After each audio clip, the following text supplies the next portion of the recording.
बात हो रही उपचुनाव के दंगल की, क्योंकि लगातार रुझान और अब ये रुझान नतीजों में धीरे धीरे तब्दील होते नजर आएंगे। लगभग 12 बजे तक जो स्थिति है, जो तस्वीर है, वो क्लियर होती जाएगी और इस पर हम लगातार आपको तमाम अपडेट दे रहे हैं। और जो जानकारी है मैनपुरी सीट से, वहां पर लगातार डिंपल यादव की जो बढ़त है वो बरकरार है। तीनों सीटें जहां पर उपचुनाव हुए थे, नतीजे भी अब निकलकर सामने आएंगे। उपचुनाव का फैसला जनादेश जनता के हाथों में था और ऐसे में जिस तरीके से समाजवादी पार्टी की तमाम सीटों पर लीड नजर आ रही है, ये कहीं ना कहीं बेहद सकारात्मक समाजवादी पार्टी के लिए नजर आ रहा है। उपचुनाव का फैसला जनता के हाथों में। रामपुर की अगर बात करें तो आसिम राजा समाजवादी पार्टी से, बीजेपी से आकाश सक्सेना, खतौली से मदन भैया आरएलडी समाजवादी संयुक्त प्रत्याशी और राजकुमारी सैनी बीजेपी की तरफ से, और वहीं मैनपुरी से डिंपल यादव और उनके सामने रघुराज सिंह शाक्य चुनावी मैदान में। और ऐसे में ये जो मुकाबला बेहद टफ फाइट और जो चीजें निकलकर सामने आ रही है, ये भी बहुत रोचक है। हमारे साथ तमाम खास मेहमान भी जुड़ चुके हैं इस चर्चा में, उनसे भी लगातार हम जानने की कोशिश करेंगे, क्योंकि जिस तरह से जो रुझान निकलकर सामने आए, ये कितने महत्वपूर्ण हैं, कैसे निर्णायक साबित तो हो सकते हैं। मीसम जैदी जी हमारे साथ जुड़ चुके हैं समाजवादी पार्टी से, बहुत स्वागत है मीसम जैदी जी। नवेश शिको जी हमारे साथ वरिष्ठ पत्रकार के तौर पर हमें ज्वाइन कर चुके हैं और साक्षी दिवाकर जी भी हमारे साथ जुड़ चुकी हैं बीजेपी नेता के तौर पर, बहुत स्वागत है साक्षी दिवाकर जी। शुरुआत मीसम जैदी जी आपसे करेंगे इस चर्चा की, कैसे देख रहे हैं, साइकिल रफ्तार पकड़ चुकी है? जी हाँ, बिल्कुल। देखिए, वो तो पहले ही से ये डिसाइड था कि हमारे यहाँ मैनपुरी से जो है वो डिंपल जी को जीतना तय था, निश्चित था, क्योंकि जिस तरह से वहाँ पर विकास किया गया था लगातार, माननीय नेताजी की वो सीट थी। और ये श्रद्धांजलि भी दी है हमारे कार्यकर्ताओं ने, जिस तरह से मेहनत करी है वहाँ पर कार्यकर्ताओं ने, वहाँ की जनता ने। और आपने देखा कि जिस तरह से वहाँ पर प्रशासन दबाव बनाया था, वो चाहता था कि कम वोटिंग हो, लोग न निकलने पाएँ वोट डालने के लिए। तमाम कोशिशें करने के बाद मैं ये कहूँगा कि ये एक लोकतंत्र की जीत है। और इस तरह से मैं कार्यकर्ताओं के लिए बहुत बहुत बधाई देना चाहता हूँ, जिन्होंने मेहनत करी, जिन्होंने खून पसीना बहा करके हमारी माननीय डिंपल यादव जी को सांसद बनाने का कार्य कर रहे हैं। और वही सच्ची श्रद्धांजलि है जो माननीय नेताजी को आज दी जाएगी। ठीक है, थोड़ा वक्त का इंतजार शायद अभी आप करना चाहें मीसम जैदी जी। नवेश शिको जी भी हमारे साथ मौजूद हैं। नवेश जी, आपका अपना आंकलन क्या है, क्योंकि इससे पहले भी जब डिबेट होती रही है आप आए और बहुत सारे समीकरणों को आपने समझाने की कोशिश की, लेकिन मैनपुरी की अगर बात की जाए तो लगातार समाजवादी पार्टी की जो लीड है वो नजर आ रही है। समाजवादी पार्टी के लिए कैसे देख रहे हैं यहाँ पर आप? जी बिल्कुल, बढ़त बनी हुई है और समाजवादी पार्टी मैनपुरी में सीट निकाल सकती है। मेरा अनुमान है कि अच्छे खासे वोटों से डिंपल जीत सकती हैं। अभी तक के रुझान जो नजर आ रहे हैं, और इस बात में कोई शक नहीं है कि समाजवादी पार्टी ने अपनी ताकत पूरी झोंक दी। पूरे यादव कुनबे ने, पूरे समाजवादी कार्यकर्ताओं ने, बड़े नेताओं ने पूरे तरीके से पूरा कंसंट्रेशन उनका था मैनपुरी में ज्यादा से ज्यादा वोटों से जीतने का। मैं समझता हूं उनकी मेहनत सफल नजर आ रही है, उस दिशा में दिखाई दे रही है। दूसरी बात यह कि एक सबक अखिलेश यादव जी को होना चाहिए कि एकता बहुत जरूरी है। समाजवादी पार्टी का बिखराव उसको तबाही की तरफ ले जाता है, और जब एकता होती है तो सफलता मिलती है। बिल्कुल, ये एकता, एकजुटता और कहीं ना कहीं समाजवादी पार्टी के पक्ष में नजर आती दिख भी रही है। और हमारे साथ साक्षी दिवाकर जी मौजूद हैं बीजेपी से, बहुत स्वागत है साक्षी जी। कैसे देख रही हैं इन तीनों सीटों पर? देखिए, मेरा मानना है तय तो सिर्फ अभी एक ही चीज है कि तय कुछ भी नहीं है। अभी देखिए, जैसे जैसे रुझान नजदीक आते हैं वैसे वैसे पिक्चर क्लियर होती चली जाएगी। अभी हमारे सपा के प्रवक्ता भाई बोल रहे थे कि कार्यकर्ताओं ने बहुत मेहनत की, तो मैं उनसे ये कहना चाहूंगी कि कार्यकर्ता चाहे बीजेपी का हो, चाहे सपा का हो, बसपा का, वो तो हमेशा बहुत मेहनत करता है, लेकिन सपा के नेताओं ने इस बार बहुत मेहनत की है। ये देखने को मिला है इस चुनाव में, जो उपचुनाव हुए हैं, और खास तौर से मैनपुरी की सीट पे, वहां पे जो इनके आला कमान थे, अखिलेश जी हो चाहे शिवपाल जी हो, इन लोगों की मेहनत इस बार देखने को मिली है।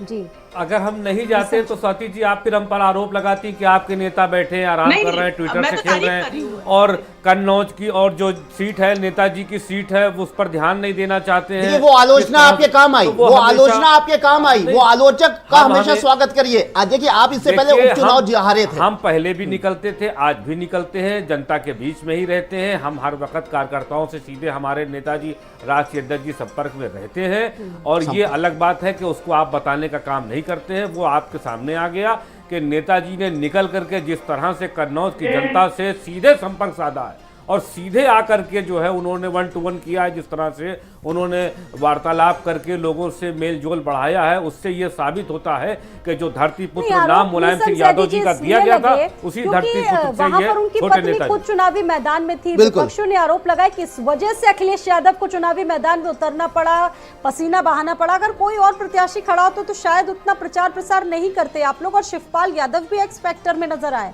शिवपाल यादव का सुन लीजिए सवाल, शिवपाल यादव का अगर साथ नहीं मिला होता तो क्या ये तस्वीर ऐसी बन सकती थी?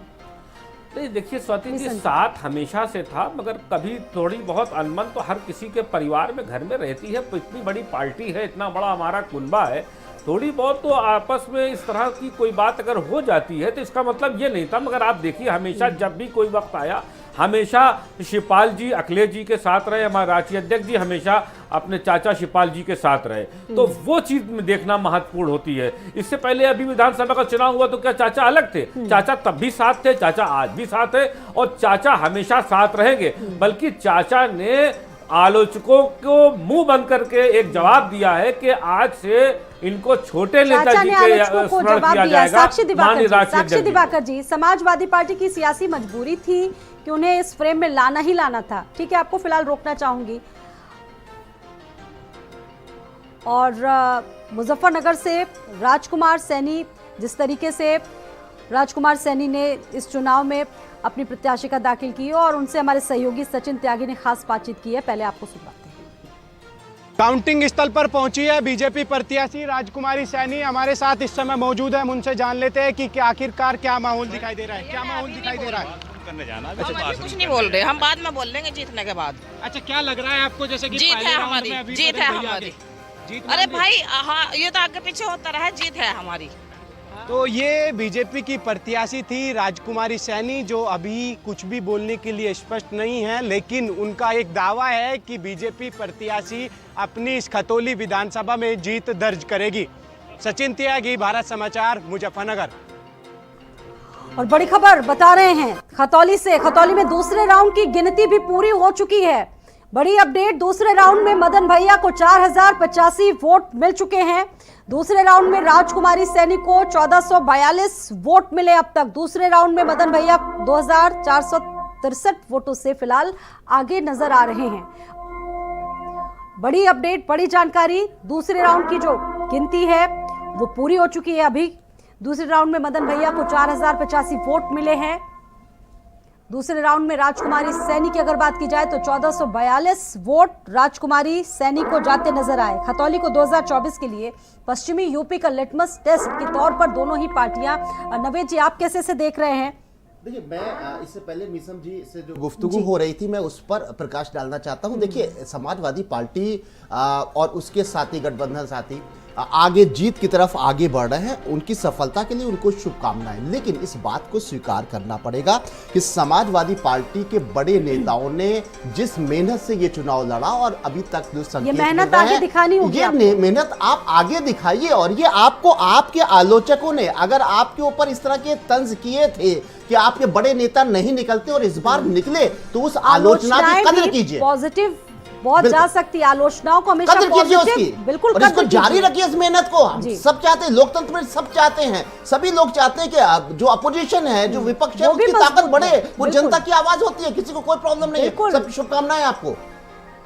मिसम जी, आलोचनाओं को कितनी सीरियसली लेंगे? देखिए, ऐसा है कि आलोचना विपक्ष का काम है, पक्ष का काम है, एक दूसरे पर आलोचना करना। हमारा काम है जनता के बीच बने रहना।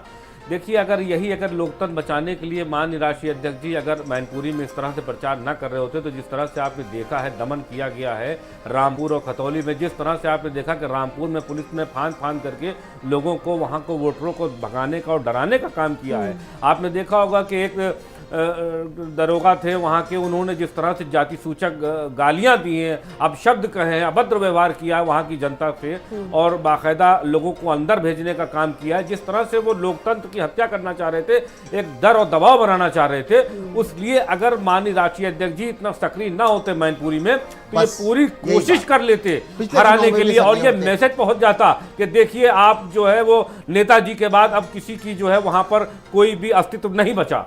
तो वो अस्तित्व भी बचाना था, नेताजी को श्रद्धांजलि भी देना था। ये तो और अस्मिता का राष्ट्रीय सवाल हो गया था ना, लोकसभा की जो हो सीट गई थी इससे आपके पहले लिए। जो हारे थे आप, उसमें भी अगर हमारे आपके अध्यक्ष जी होते रामपुर और तो कैसे आजमगढ़। नावेद भाई आपकी जीती बात सही जिताई है, सीट आपने छोड़ दी। आपने बात सही की, मगर उस वक्त उत्तर प्रदेश के अंदर हमारा प्रदेश सबसे बड़ा प्रदेश है, तो राष्ट्रीय अध्यक्ष जी को पूरा प्रदेश अकेले देखना पड़ रहा था, तो वो इतना समय किसी एक सीट पर नहीं दे सकते थे। तो लोगों में दूरियों से जो उपचुनाव की संवाद बात हो रही है भाई, जी, जी, उपचुनाव की बात हो रही है, लोकसभा जो खाली जिसमें हारे थे आप रामपुर में। नहीं, वो ऐसा देखिए, ऐसा है ना कि रामपुर में जो हम हारे थे वो इसीलिए हारे थे कि जनता ने अब की ये तय कर लिया था कि हम लोकतंत्र को नहीं मरने देंगे, चाहे हमारी जानें चली जाए।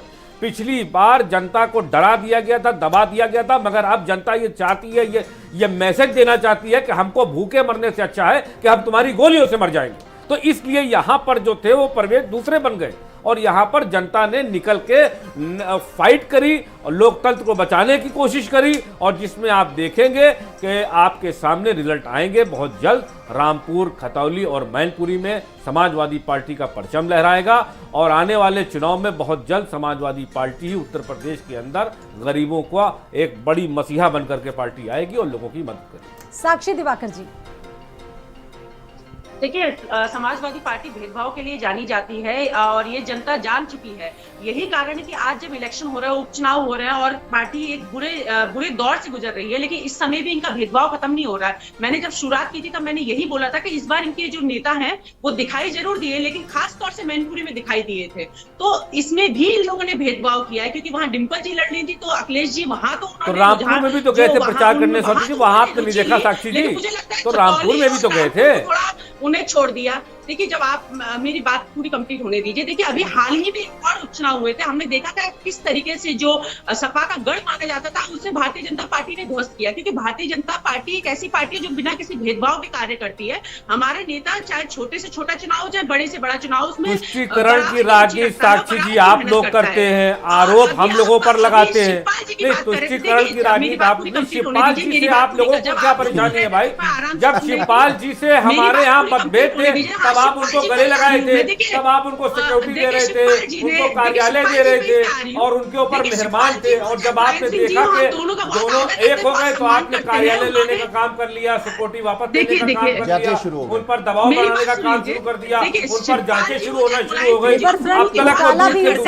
आपका व्यवहार, आप अपने व्यवहार की बात नहीं करते, आप किस तरह से जो है शिवपाल यादव एक फ्रेम में नजर आए नवेद जी। उसके बाद देखिए रिवर फ्रंट के घोटाले की बात और एक एक चीजें करके परते दर परते खोलने का काम बीजेपी सरकार कर रही है, ये समाजवादी पार्टी का गंभीर आरोप है नवेद जी। समाजवादी पार्टी अगर जीत जाती है, तीनों में से 2 सीटें भी जीत जाती है, तो ये उसकी बड़ी सफलता होगी और कहीं ना कहीं उसको एक कॉन्फिडेंस, एक ताकत मिलेगी और वो सफलता के रास्ते पे चलने के लिए कॉन्फिडेंस आएगा। लेकिन समाजवादी पार्टी की जीत के बाद, उपचुनाव में जीत के बाद बुरा वक्त आ जाएगा शिवपाल का। तमाम खबरें बता रही है कि बहुत सख्ती से जांचों का एक माहौल बन गया है। उनके जो उनकी सरकार के दौरान ठेकेदार थे, उनसे पूछताछ लगभग शुरू हो गई, सूत्र ये बताते हैं। तो शिवपाल के लिए तो कठिन समय आने वाला है। एकता और उनको अपना परिवार और समाजवादी पार्टी में जिस मजबूती से वो शामिल हुए और उन्होंने जमीन पर मेहनत करते नजर आए, उसका नतीजा भी फिलहाल सामने आ रहा है। लेकिन ये जो मोहब्बतें हैं, ये जो एकजुटता है, ये जो समाजवाद को आगे बढ़ाने की जो कोशिश है, ये शिवपाल को आने वाले वक्त में थोड़ी महंगी पड़ सकती है। क्यों सवाल साक्षी जी है, क्यों आप लोगों के गले से उतर नहीं रही है बात? चाचा भतीजा अगर एक साथ है, पूरा परिवार अगर एकजुट है, तो चीजें दिक्कतें कहां से फिर? देखिए, शिवपाल जी ने जितनी मेहनत माननीय मुलायम सिंह जी ने की थी, शायद मैं कहूंगी उतनी ही मेहनत शिवपाल जी ने की थी। उन दोनों ने मिलकर उस पार्टी को सींचा था, लेकिन जो आदर सम्मान शिवपाल जी को मिलना चाहिए था वो नहीं मिला। अभी हम उन्हें एक प्रेम में देख रहे हैं, लेकिन हमने पहले भी अभी तो मिल रहा है ना। आप जांच करा के सम्मान दे तो रही है, आप जांच करके सिक्योरिटी वापस ले करके उनसे कार्यालय ले करके आप काम तो कर रही है, उनको सम्मान देने का करने जा रही है आपकी सरकार। आपको साक्षी जी, इसको आपको मानना पड़ेगा साक्षी जी, ये आपको मानना पड़ेगा। आप फूट डालो राजनीति करो वाला काम कर रही है प्रदेश के अंदर। आप चाहती यही है कि फूट डली रहे, हम गद्दी से चिपके रहे। मिलना चाहिए था वो वहाँ नहीं मिला। फूट डालो राजनीति करने का आरोप लगाया है बीजेपी फूट डालो राजनीति करो, इसका काम ही यही है। अब तलक के फूट पड़ी हुई थी तो ये गले लगाई थी, अब मेल हो गया देखिए, तो मैं अब उस पर ये भी सब आ रही तरह हूँ, की जांच खोल रहे रिवर हैं। फ्रंट और घोटाले सुनिए, पर आ रही हूँ। अभी हम तक समाजवादी न बैठते जेल थे, जाने से तो उनसे डरते पूछा हैं, जाता था, पहली इसमें चीज नोट कर लिए कार्रवाई साक्षी क्यों नहीं हो रही जी, है? ना तो मुकदमा तब लगाने से हम भी समाजवादी डरते जो हैं, जांच ना जेल जाने से डरते हैं। और शिवपाल जी के लिए एक एक कार्यकर्ता अपनी जान की बाजी लगा देगा।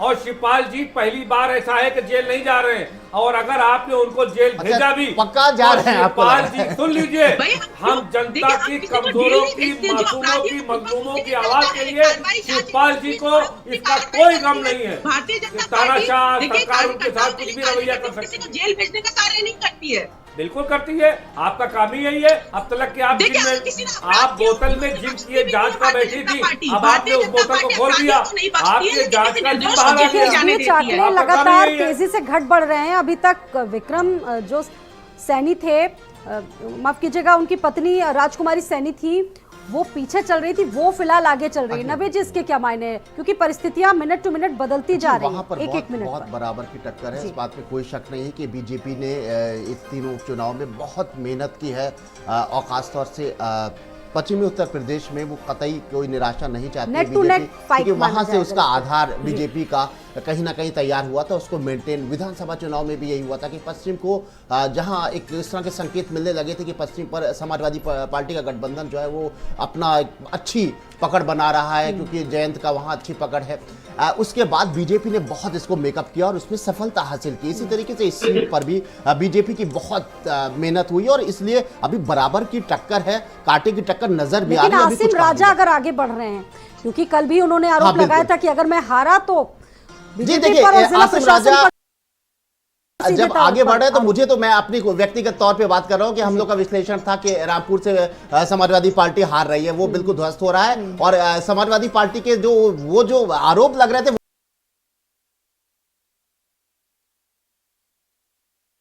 वो भी कहीं ना कहीं फेल हो रहे हैं। जो कह रहे थे हमारे वोटर को निकलने नहीं दिया गया, लोकतंत्र की यहाँ पर हत्या हो गई है, लोकतंत्र यहाँ मारा गया है, वो भी झूठे साबित हो रहे हैं। हमारा विश्लेषण भी फेल हो रहा ये है। जो भूमिका है वोटरों की अगर उनके पक्ष में जाती है तो ये सारे कयास जो है वो ये बहुत गंभीर आरोप लगा रहे थे समाजवादी पार्टी के बड़े नेता, जिस तरह कह रहे थे कि हमारे वोटरों के दरवाजे तोड़ दिए गए साहब, वो निकल नहीं पाए, जो वोट पड़ा है वो बीजेपी का पड़ा है, सब झूठे साबित हो रहे हैं।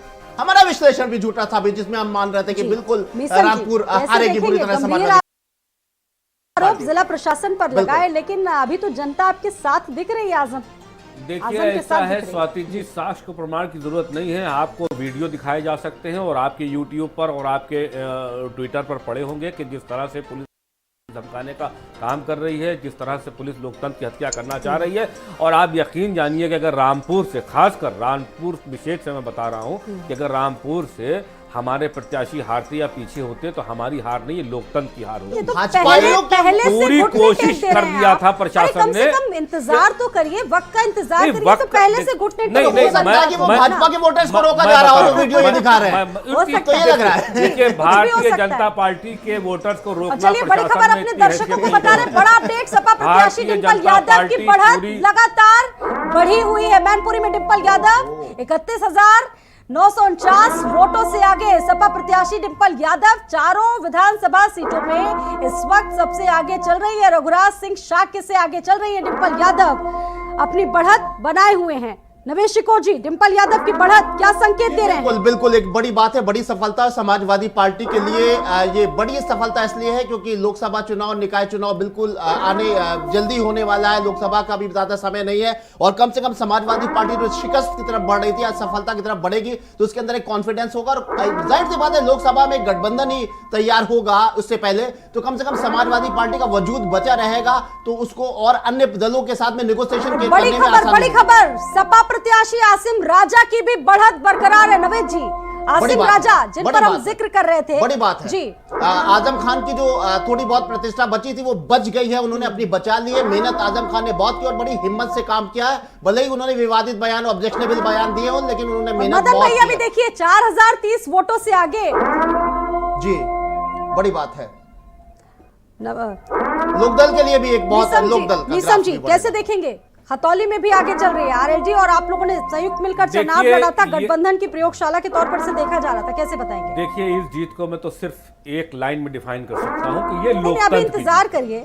नहीं, ये जो अभी आंकड़े आपके अभी बता इंतजार रहे करिए। हैं, जो भी आंकड़े हैं, ये जो बढ़त है, आप बढ़त बता रहे हैं, ये एक लोकतंत्र की बढ़त है। ये एक अच्छे लोकतंत्र की बढ़त है और ये अब मैं कह सकता हूँ लोकतंत्र की तो हत्या हो चुकी थी। कमजोरों, साक्षी देखिए जी, कोशिश की जा रही है उल्टा पड़ गया क्या? लगातार, साक्षी लगातार जी? कोशिश की जा रही है। साक्षी देखिए, दिवाकर जी। समाजवादी पार्टी की ये आदत है और हम 2014 से लगातार देख रहे हैं कि जब जब ये हारते हैं तो शासन प्रशासन के पे आरोप लगाने लगते हैं, ईवीएम पे लगाने लगते हैं, इलेक्शन कमीशन को भी नहीं छोड़ते। तो अगर इनकी जो बढ़त है, अगर ये सुप्रीम इससे कोर्ट opposite आपको result आने लगातार लगेगा तो कई ये बार देखिए, सामना कितना कर चुका है कि आप positively ले रही है लगातार जो है वो बीजेपी, आपने कितना अभी इलेक्शन positively ले में रही है। जी, बहुत पॉजिटिवली ले रही है, अगर वो हार भी रही साक्षी है। जी, मुझे लगता है देखिए, कि ईवीएम की बात मतलब निकल कर सामने आप आ जो रही है है। वो कहाँ जी रही है।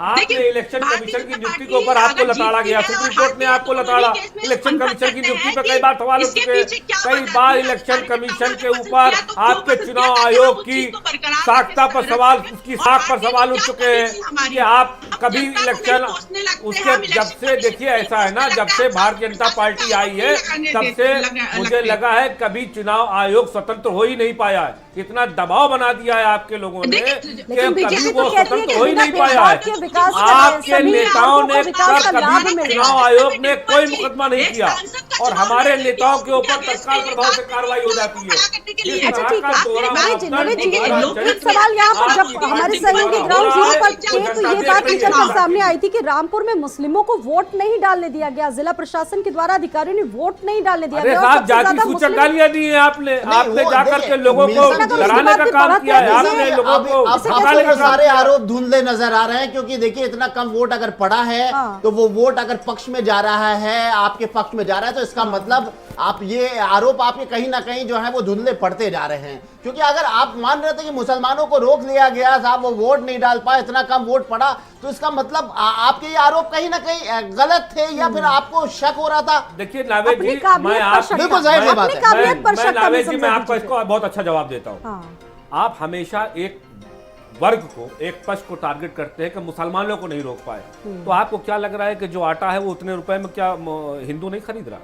क्या पेट्रोल 100 रुपए से ऊपर जो भराया जा रहा है तो उसमें क्या हिंदू नहीं खरीद रहा? वो समस्या- क्या गैस वो सिलेंडर आपकी में आप बात मुझे सही है। जवाब दीजिए कि 1000 रुपए का आज की डेट में गैस सिलेंडर भराया जा रहा है तो क्या हिंदू नहीं भरा रहा है? हमेशा मुसलमान ही को क्यों टारगेट किया जाता है? हो सकता है आपने मुसलमानों को टारगेट करके घर के अंदर किया और हमारे हिंदू भाइयों ने मेरिट के ऊपर वोट किया। ये लॉजिक ये आपका नावेद जो जी है, लॉजिक है मेरा, ये लॉजिक हो और ये सकता है। लॉजिक नहीं है, ये सत्यता है। ये ये उत्तर लॉजिक हो प्रदेश सकता के है। अंदर साक्षी जी। देखिए ऐसा है कि लोगों देखिए, का भारतीय जनता पार्टी लोगों का किसी को जो नहीं रोक एक रही है। चांद था ना, मतलब भारतीय अब जनता समाजवादी पार्टी पार्टी हिंदूवादी पार्टी की तरफ बढ़ रही है। साक्षी जी, आप थोड़ा सतर्क हो इसका जाइए। फायदा भी सपा को मिल रहा है धीरे धीरे, सपा को इसका फायदा मिल भी रहा देखिए है। वो चाहे आप हो, चाहे हम हो, चाहे कोई भी किसी वर्ग से आता हो और उसको रहना उसी कॉन्स्टिट्यूशन के ही आधार पर है, उसी लॉ एंड ऑर्डर, उसी नियम, उसी के आधार पर रहना है जिस आधार पर हम मुसलमान रह रहे हैं। जैसे हम नागरिक हैं वैसे आप भी नागरिक हैं, तो जो 100 रुपए किलो आटा गरम खरीदेंगे तो वो आपको भी खरीदना पड़ेगा। और ये जो मोह है, माया, ये भंग हो रहा है। भारतीय जनता पार्टी का चाम खत्म हो रहा है। और ये जो और एक बात और सुनिए, ये जो आपने धर्म की अफीम, ये जो मजहब की अफीम चटाई है आपने, इसका नशा जब उतर जाएगा तो ये जनता ही आपसे सवाल करेगी। वो दिन दूर नहीं है कि आपके कपड़े फाड़ दिए जाएंगे जनता के बीच में, आप भागते फिरते नजर आएंगे। बहनों को मिल रहा है या नहीं ये भी बताइए, उस चीज पर भी जाइए। अरे आप तो माँ बहने कहते तो सरकार में बैठी थी, लड़की बचाओ देश बचाओ, लड़की बचाओ बचा करके आप तो आकर कुर्सी में बैठी थी। अभी योगी जी के क्षेत्र में जाकर के पढ़ लीजिएगा अखबार पुराना, एक साथ लगातार 6 लूटें महिलाओं के साथ में हुई है। और ये घटना है आपकी गोरखपुर के अंदर। आप महिलाओं को बचा रहे हैं उत्तर प्रदेश में, और गोरखपुर में बाबा जी की धरती में महिलाएं सेफ नहीं है। जाके साक्षी जी पेपर उठा के पता कर लीजिएगा। और जो भी अपराधी लगातार एक दिन में 6 घटनाएं हुई हैं और 6 घटनाएं महिलाओं के साथ हुई हैं। हिंदू महिला और ना हो तो पिछली रिपोर्ट देख लीजिएगा। और अगर कहिएगा तो मैं व्हाट्सएप पे आपको भेज दूंगा। ठीक है। आपको व्हाट्सएप इन नंबर पे मैं आपको चुनावों भेज को दूंगा, सेंड कितनी कर दूंगा। सबक के तौर पर कौन कौन सी पार्टियां ले रही है ये देखना बहुत दिलचस्प हो जाता है यहाँ पर। नवेद जी, जी बिल्कुल, ये बात सही है। देखिए सबसे दिलचस्प बात जो हमारे समाजवादी पार्टी के साथी ने कही, वो मुझे लगता है एक दिलचस्प ब्रेकिंग होगी कि भाई रामपुर में मुस्लिम समाज के वोटर्स को रोका गया तो हमारे हिंदू भाइयों ने जिता दिया। खैर, ये थोड़ी दिलचस्प इनका बयान है। ये बात सही है कि समाजवादी पार्टी जिस तरीके से आरोप लगा रही थी वो कहीं ना कहीं धुंधले पड़ रहे।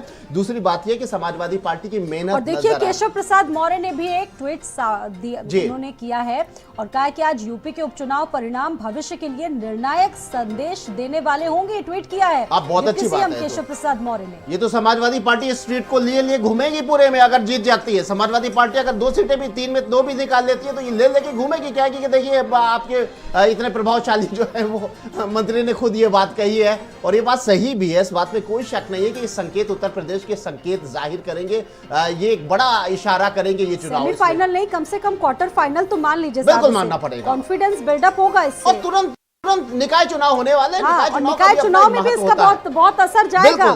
साक्षी दिवाकर जी, अगर ये पॉजिटिव रहा बीजेपी के लिए, बराबर की अरे साक्षी जी ये मानेंगे कि नहीं मानेंगे कि इसको लोकसभा का एक इशारा है? इनसे सीधा पूछ लीजिए, वो तो उनके नेता कह रहे हैं। मानेंगे आप ये बात?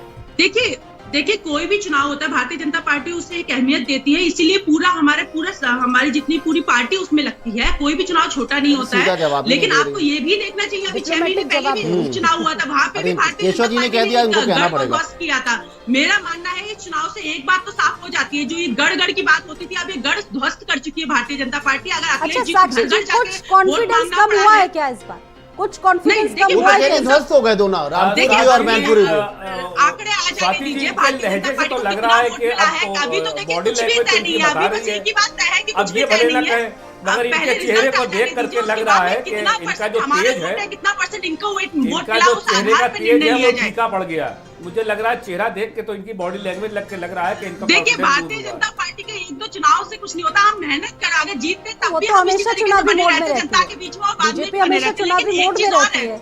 अभी आरोप भी लगाते हैं आप चुनाव लोग। जीत जाते हैं उसके बाद जनता के बीच में बने रहेंगे या नहीं रहेंगे। अरे आपके सुपर पावर हमारे प्रधानमंत्री बने गुजरात में, आप बम्पर जीत रही है, इसकी बधाई हो आपको।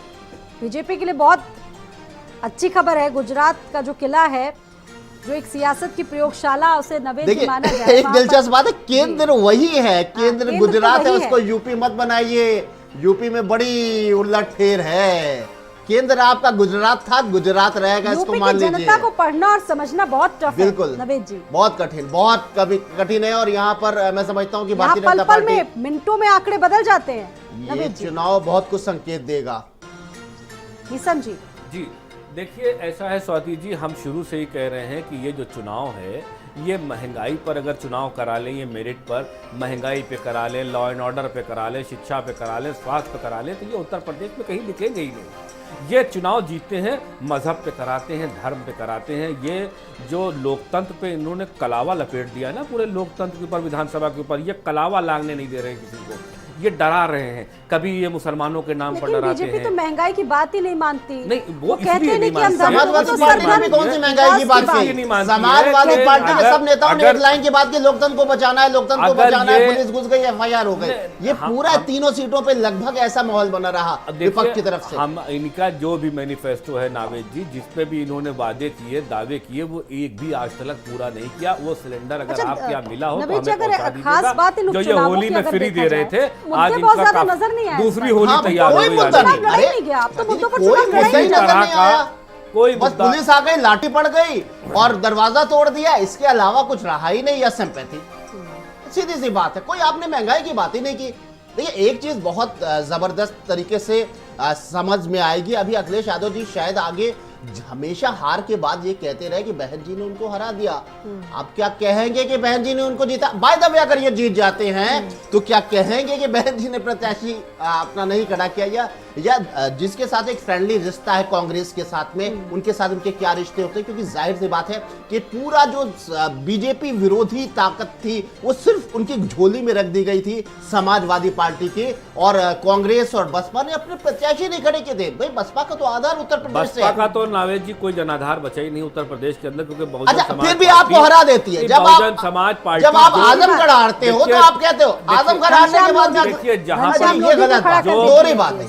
जो बहन जी दलितों की राजनीति करती थी, अब उन दलितों को ये लगने लगा है कि अब राष्ट्रीय अध्यक्ष जी के अलावा अरे हमारी आपके कोई नहीं राष्ट्रीय सुन सकता। अध्यक्ष ने कहा कि बहन और जी उन ने दलितों ने मन बसपा बना ने लिया है, आपको हरा दिया क्योंकि आजमगढ़ से, बहन जी जो है, रामपुर से जो- आपको हरा दिया। आप अपने नेता की बात तो मत झुटलाइए। अगर उनका जनाधार 0 है तो सीधे उन्होंने आरोप हराया कीजिए, कैसे? संजय जी। अब आपको मैं मानना आपसे पड़ेगा बात उन्होंने नहीं जिता दिया। मैं 2023 की बात कर रहा अरे हूं। आप अभी की बात करिए जो पिछले उपचुनाव किसी था। बात पर बहस करना ही नहीं चाहता हूं, क्योंकि जाहिर सी बात चलिए, है उन्होंने कि जिस पिछले तरह से वो उपचुनावों से सबक ली है और देखिए इसका फायदा नवेद जी मिल भी रहा है बहुत उनको। अखिलेश यादव जी बहुत इंप्रूव किए हैं, इसमें कोई बात नहीं है। शिवपाल जी के साथ में जो उनके अच्छा, रिश्ते ये रहे, बीजेपी के लिए कितनी मुश्किलें बढ़ा सकता है अब आगे मुश्किलें बढ़ा सकता है। देखिए इसलिए बढ़ा सकता है क्योंकि देखिए समाजवादी पार्टी को लोग धीरे धीरे खोटा सिक्का मानने लगे थे।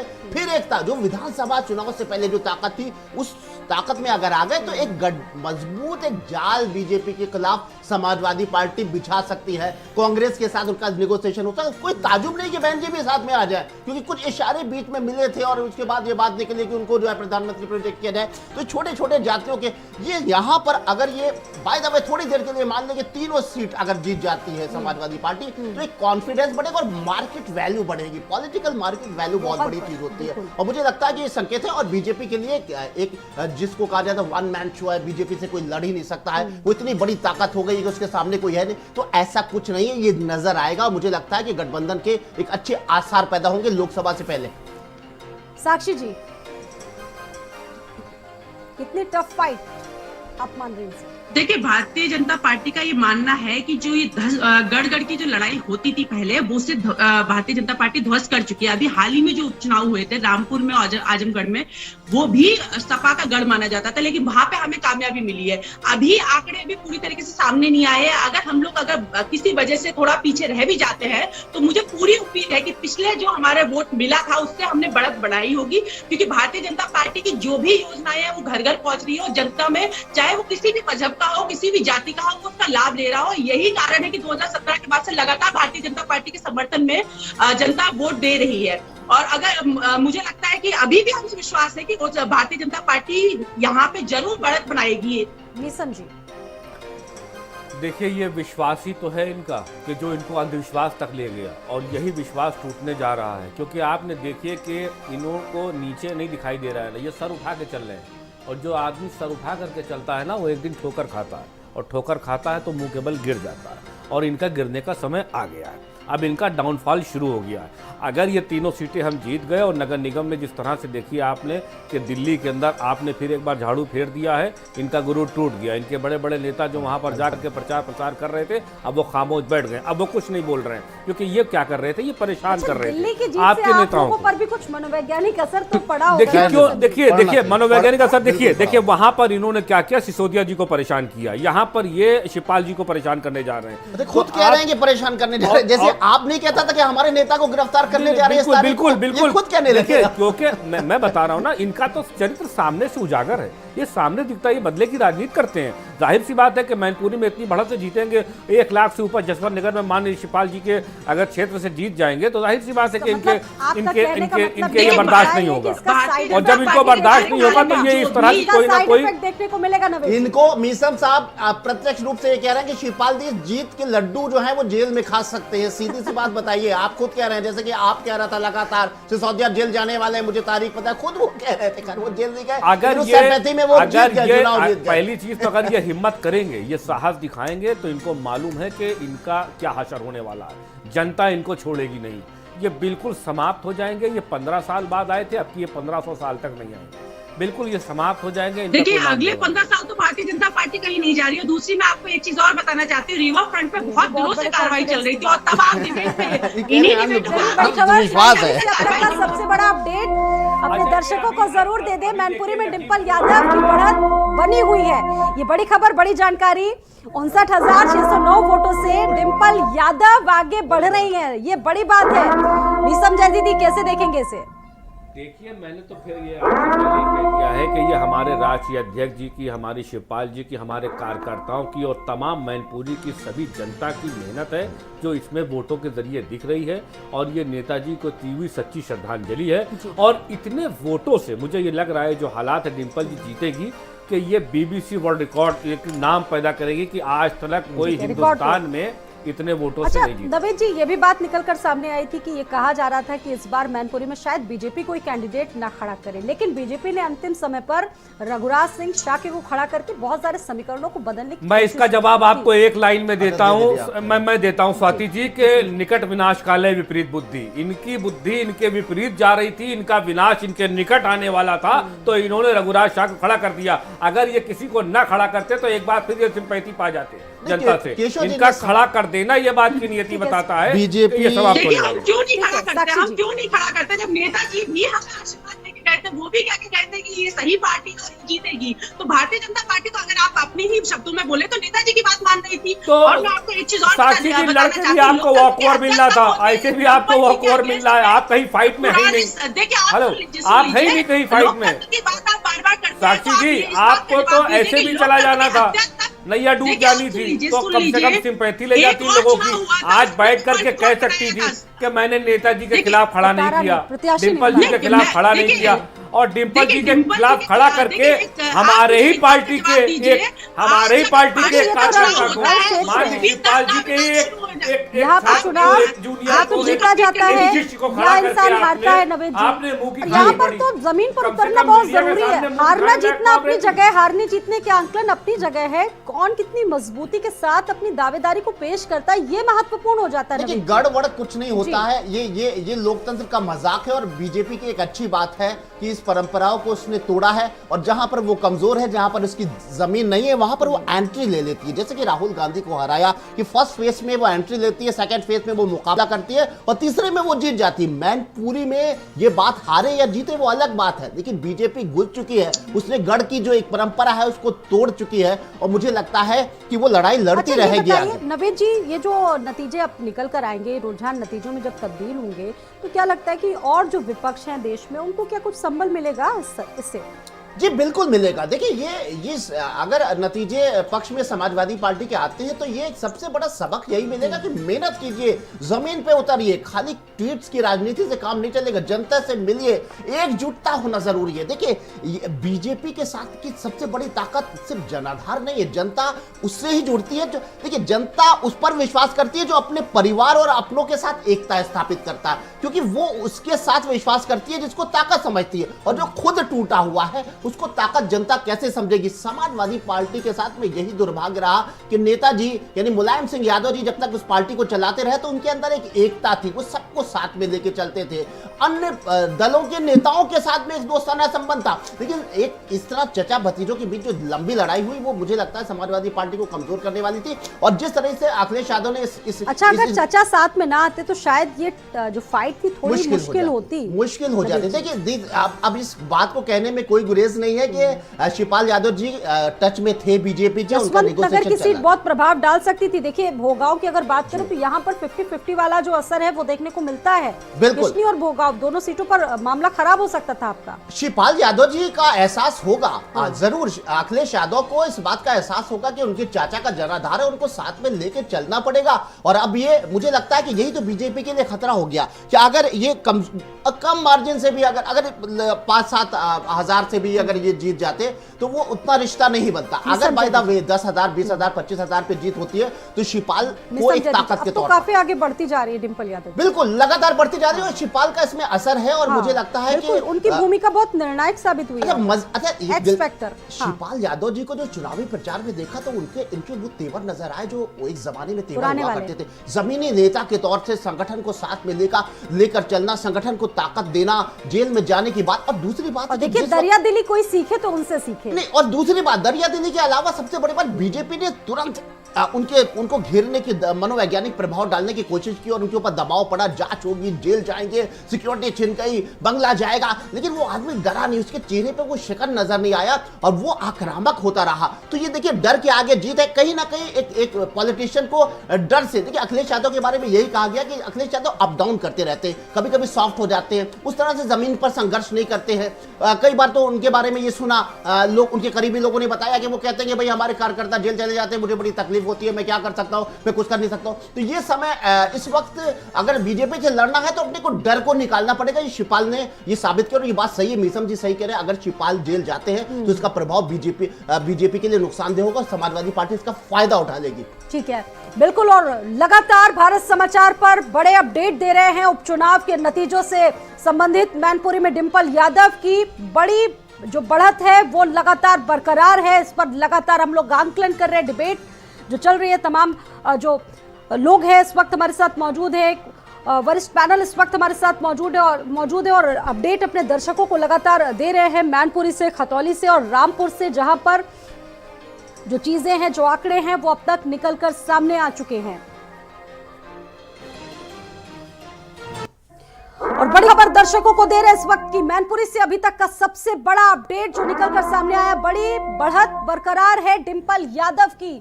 59,609 वोटों से सपा प्रत्याशी डिंपल यादव की जो बढ़त है वो बरकरार है। डिंपल यादव आगे चल रही है। मैनपुरी से अभी तक का सबसे बड़ा अपडेट, चारों विधानसभा सीटों से आगे चल रही है डिंपल यादव, जिनकी बढ़त बरकरार है।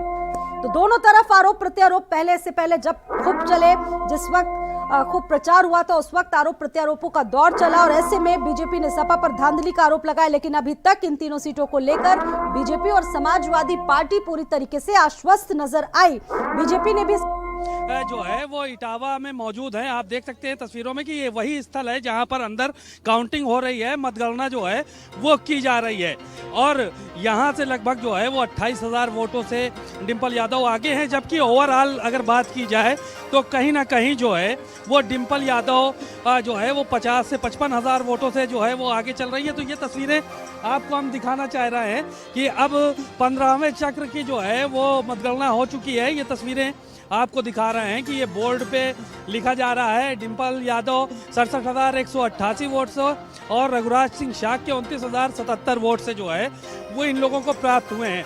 ये भी बताया जा रहा है कि रघुराज शाह के जो उनकी खुद की पोलिंग है वहाँ से भी जो है वो काफ़ी वोटों से हार गए हैं। यानी कि जो उनका गांव था, उनका घर था, उनका बूथ था, वहाँ पर भी लोगों ने रघुराज शाह को वोट नहीं किया। तो जाहिर है कि ये एक बड़ी जो है वो तस्वीर हम आपको दिखा रहे हैं भारत समाचार पर, जब डिंपल यादव जो है वो लगातार बढ़त बना रही हैं। पांचों विधानसभाओं में डिंपल यादव की बढ़त चल रही है और 50 से 60,000 वोटों से लगभग वो आगे हो चुकी हैं। तो ये माना जा रहा है कि डिंपल यादव के पक्ष में रुझान आने शुरू हो गए हैं और आने वाले समय में अगर बहुत बड़ा उलटफेर नहीं हुआ तो मैनपुरी से नेताजी मुलायम सिंह यादव के बाद फिर अब डिंपल यादव यहाँ से सांसद चुनी जाएंगी। कैमरामैन आमिश के साथ सीमाब नकवी, भारत समाचार, इटावा। उपचुनाव का फैसला बहुत जल्द आने वाला है। जो तस्वीर है लगभग अब क्लियर होती जा रही है और लगातार भारत समाचार पर चुनावी जो अपडेट है, जो नतीजों का अपडेट है वो हम आपको दे रहे हैं। हम चर्चा भी लगातार कर रहे हैं और आंकलन लगातार जो तमाम गेस्ट हैं वो कर रहे हैं। इस वक्त हमारे साथ नवेद जी जुड़े हुए हैं। नवेद जी, कैसे देख रहे हैं पूरा महामुकाबला? बहुत दिलचस्प मुकाबला और अब ये निर्णायक भी होता जा रहा है धीरे धीरे। देखिए, ये बात तो तय हो गई जो अखिलेश यादव बहुत पहले से चाहते थे। जब से अखिलेश यादव जी राष्ट्रीय अध्यक्ष हुए और उन्होंने समाजवादी पार्टी को अपने हाथ में लिया, तब से उसके बाद से डिंपल यादव को एक बतौर पॉलिटिशियन स्थापित करने की उनकी इच्छा थी, जिसमें वो विफल भी हुए। लेकिन इस चुनाव के बाद अगर डिंपल ऐसी ही लीड उनकी रही और बड़े अंतर से वो जीतती हैं तो वो एक राजनीति में एक उनकी अच्छी एंट्री होगी और वो स्थापित नेतृत्व के तौर पर उत्तर प्रदेश में साबित हो जाएगी। और सबसे बड़ी बात है, ये सीट जो है ये मुलायम सिंह की विरासत इसको माना जा रहा है। तो समाजवादी पार्टी में एक बड़ा कद उनका हो जाएगा, जनाधार की नेत्री मानी जाएगी और अखिलेश यादव की ये इच्छा पूरी हो गई और उसके लिए उन्होंने मेहनत भी बहुत की। साक्षी जी, विरासत और सियासत की लड़ाई को बीजेपी ने बहुत महत्वपूर्ण तरीके से लड़ने की कोशिश की, लेकिन उससे पहले दर्शकों को अपडेट लगातार हम लोग दे रहे हैं तीनों सीटों पर।